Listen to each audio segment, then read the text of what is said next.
Hello friends, Arjun education classes में स्वागत है। फ्रेंड्स, हम लोग देखेंगे होम साइंस क्वेश्चन। मनुष्य में मादा जनन अंग से किस हार्मोन का स्राव होता है? रिलैक्सिन का। मनुष्य में ऐच्छिक गतियों का नियंत्रण किसके द्वारा होता है? सेरिब्रम। शरीर का तापक्रम कहाँ से नियंत्रित होता है? हाइपोथैलेमस से। इसी से क्या पता चलता है? भूख, प्यास, प्यार जो भी होता है, घृणा, नफरत, सब इसी से होता है।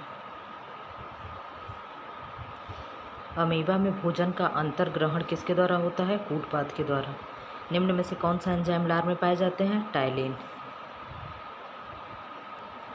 वह प्रक्रिया जिसके द्वारा मनुष्य श्वास ग्रहण करता तथा छोड़ता है वो क्या कहलाता है? श्वासोच्छ्वास। ऊर्जा उत्पादन में के लिए कोशिका प्रायः किसका उपयोग करती है? ग्लूकोज का। किससे मिलता है? एटीपी से। एटीपी को क्या कहते हैं? क्या कहते हैं? ऊर्जा का सिक्का। इसका फुल फॉर्म क्या है? आप लोग बताइएगा। किस अभिक्रिया द्वारा पौधे में ऑक्सीजन बाहरी वातावरण से कोशिकाओं में पहुंचता है? विसरण द्वारा। श्वसन की अभिक्रिया में खाद्य पदार्थों की परिणति क्या है? विघटन। खाद्य पदार्थों का पौधों में स्थानांतरण का मुख्य रूप कौन सा है? सुक्रोज। एक स्वस्थ मनुष्य का रक्तचाप कितना होता है?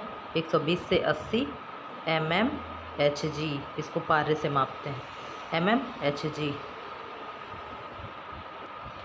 मनुष्य के मस्तिष्क की सबसे बाहरी झिल्ली क्या कहलाती है? क्या कहलाती है? ड्यूरामीटर। क्या है? ड्यूरामीटर। मनुष्य में सूंघने की क्षमता को नियंत्रित करता है। क्या करता है? घ्राणेंद्रियां पाली। मनुष्य में बुद्धि एवं चतुराई का केंद्र क्या है?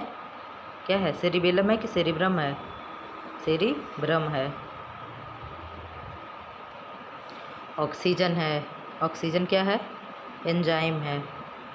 जैव प्रक्रम के अंतर्गत कौन आता है? पोषण, उत्सर्जन, श्वसन सभी आते हैं।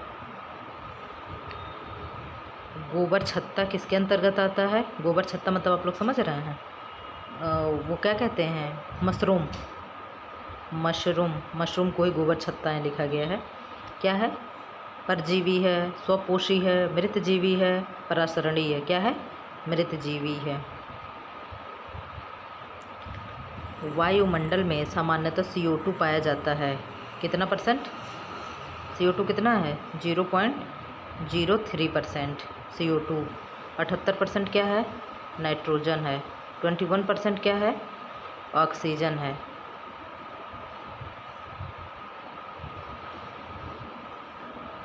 छाया में पनपने वाले पौधों को क्या कहते हैं? क्या कहते हैं? सियोकाइड्स। अब ये दिया है हेलियोफाइट्स। हेलियोफाइट्स क्या है? और जीरोफाइट्स। जीरोफाइट्स होता है तो क्या होता है? जीरोफाइट्स मरुस्थल में जो पौधा उगते हैं उनको जीरोफाइट्स कहते हैं। और हेलियोफाइट्स क्या है? नमकीन मतलब वातावरण में या पानी में जो पौधे उगते हैं उनको हेलियोफाइट्स कहते हैं। मनुष्य में मुख्य श्वसन अंग क्या है? क्या है? ट्रैकिया, फेफड़ा। क्या है? फेफड़ा होगा। निम्न में कौन सी बीमारी श्वसन तंत्र से संबंधित है? कौन है? निमोनिया और टीबी। निमोनिया और टीबी। उच्च रक्तचाप की अवस्था को क्या कहते हैं? हाइपरटेंशन। हाइपरटेंशन कि हाइपोटेंशन? क्या है?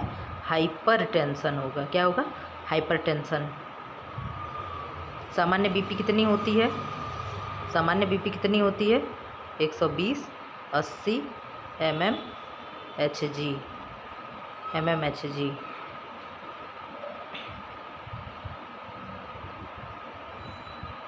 मछलियों में उत्सर्जी पदार्थ क्या है?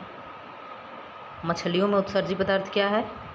अमोनिया है। क्या है? जितने जलीय जीव होते हैं सबका क्या है? अमोनिया है। मनुष्य क्या है?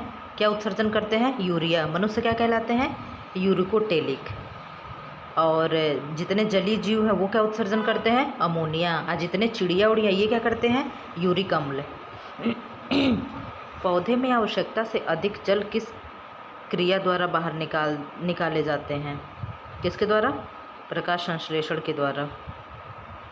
वाष्पोत्सर्जन के द्वारा, प्रकाश संश्लेषण से तो ये भोजन बनाते हैं और वाष्पोत्सर्जन से पानी बाहर निकालते हैं। निम्न में से किसे प्रकाश संश्लेषी अंगक कहते हैं? किसको कहते हैं? पत्ती को। पत्ती को क्या कहते हैं? प्रकाश संश्लेषी अंगक कहते हैं।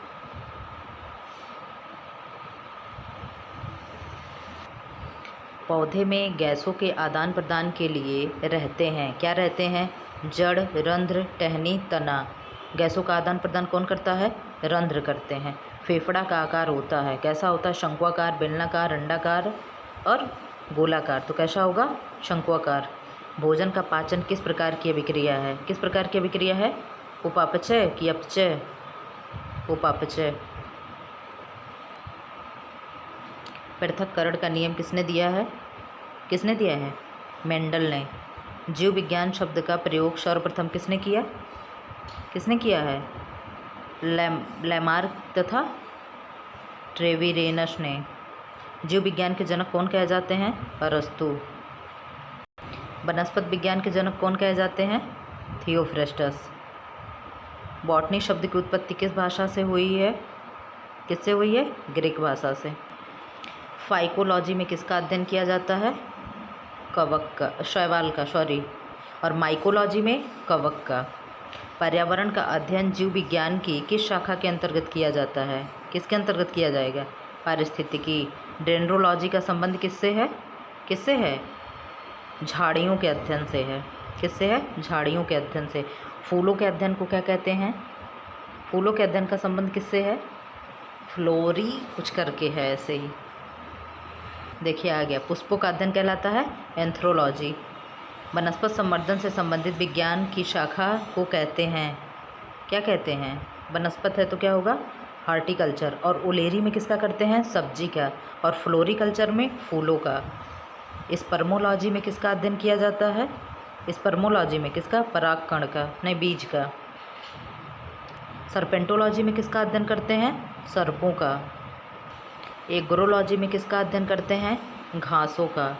पीडोलॉजी में किसका अध्ययन करते हैं? किसका अध्ययन करते हैं? भूमि का। पौधों को नाम देने वाले विज्ञान कहलाता है, क्या कहलाता है? वर्गीकी। सूक्ष्म जीव मिलते हैं, किसमें मिलते हैं? रेतीली मिट्टी में, लवणयुक्त पानी में, दलदली भूमि में, इनमें सभी में। तो कहाँ मिलेंगे? ऑल ऑफ द एबव, सब में।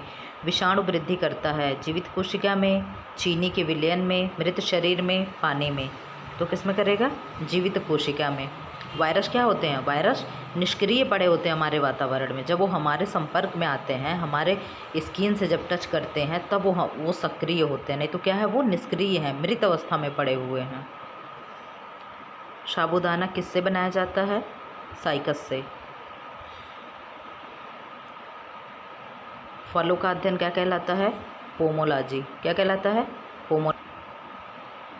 चैनल को लाइक करें, शेयर करें एंड सब्सक्राइब करें। हम लोगों ने इसमें टॉप 50 क्वेश्चन देखा है।